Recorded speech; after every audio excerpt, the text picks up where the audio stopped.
All right, let's dive right in. Today, we're tackling a concept that, frankly, separates the businesses that thrive from the ones that just survive. It's called price elasticity of supply. And if you're aiming to be a manager, an entrepreneur, a strategist of any kind, this is way more than just a textbook term.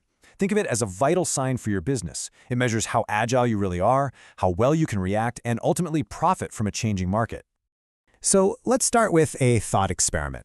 Put on your CEO hat for a second.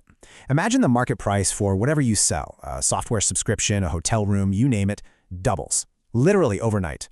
There's a huge surge in demand. The market is screaming at you. There's a massive opportunity here. Now, the real question is, can you actually do anything about it? Can your operations ramp up to meet that demand? Or are you just stuck, forced to watch your more flexible competitors swoop in and scoop up all that new cash? This isn't just a hypothetical, It's a stress test of your entire business model. You see, this exact tension, this producer's dilemma, between a golden opportunity and the real-world constraints of your business is exactly what economists wanted to measure. And they came up with a tool to do it. That tool is the Price Elasticity of Supply, or PES. It's the metric that gives us a hard number, a real answer to that high-stakes question we just asked. Okay, let's break this formula down. It looks a little academic, but it's actually super intuitive. PES is just the percentage change in how much you can supply divided by the percentage change in the price. So think of the bottom number, the price change, as the market signal. It's the incentive. And the top number, the quantity change, that's your response. That's the real-world result of your factory's capacity, your workforce, your whole supply chain. For example, say the price of your product jumps 10% and you manage to crank out 20% more units. Well, your PES is 20 divided by 10, which is 2. And that number, 2, tells you something powerful. It means for every 1% the price goes up, you can increase your output by 2%. It's a direct measure of how nimble you are. So that PES number you calculate, it's more than just a figure. It's a diagnosis of your company's flexibility.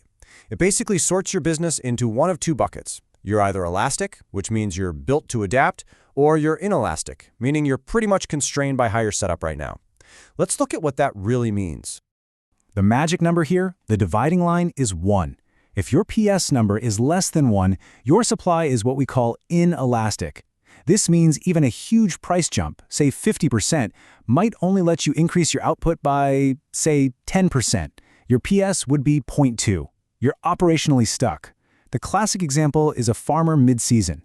The amount of land and the time it takes for crops to grow are fixed. They can't just produce more corn tomorrow.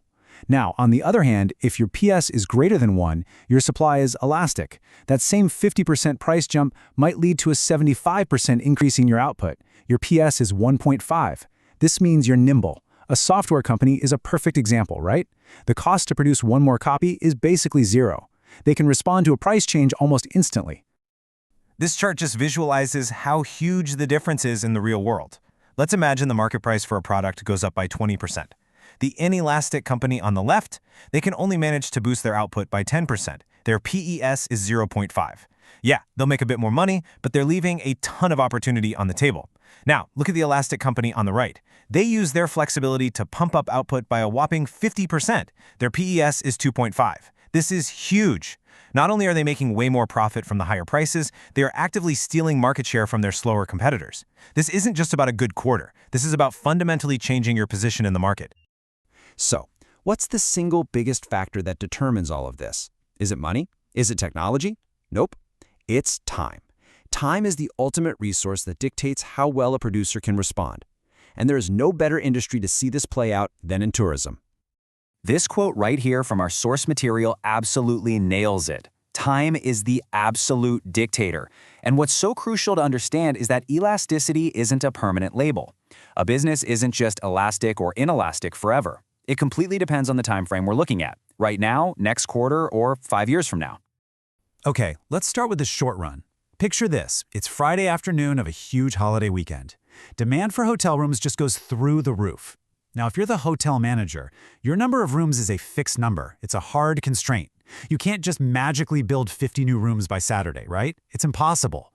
So in the short run, your supply is almost perfectly inelastic. The supply curve is basically a vertical line. Since you can't change the quantity, you only have one lever left to pull: price. So the prices skyrocket and the rooms go to whoever is willing to pay the most. That's the market's way of dealing with a fixed supply. But now, let's zoom out. Let's look at the long run. Those crazy high prices in year one, they act like a giant flashing sign for investors saying, hey, big opportunity here. People with money see a market with high demand and low supply, and they want in. So, over a few years, all those things that were fixed, like land and buildings, they become variable. As the timeline shows, people buy land, they start construction, and by year 5, you've got brand new hotels, new villas, the whole shebang. The total number of rooms in the area has gone way up. In the long run, the market supply has become incredibly elastic in response to that initial price signal. The key lesson here is a big one. Given enough time, almost any supply can become more elastic. Okay, this brings us to the most important part of our discussion today. This is where the theory hits the road. As a manager, you can't magically create more time, but what you can do is intentionally design your business to be more responsive within the time you have. You can proactively engineer elasticity right into your operations. This is about building a business that doesn't get crushed by market swings, but is actually built to ride them. So let's open up the playbook. How do you actually do this? First, flexible labor. Instead of having a huge, fixed full-time staff, you build a model that uses casual or contract workers. When demand spikes, you bring more people on. When it slows down, you scale back. You're turning a fixed cost into a variable one. Second, think about modularity in your physical assets. This is about clever design. Can that big conference room be quickly converted into a few pop-up guest rooms during a festival? Can you make your assets work smarter and be more adaptable? And third, technology. This is a game changer. Things like automated check-in kiosks or cloud-based management systems act as capacity multipliers. They let you handle a massive surge in customers without having to hire a massive surge in staff.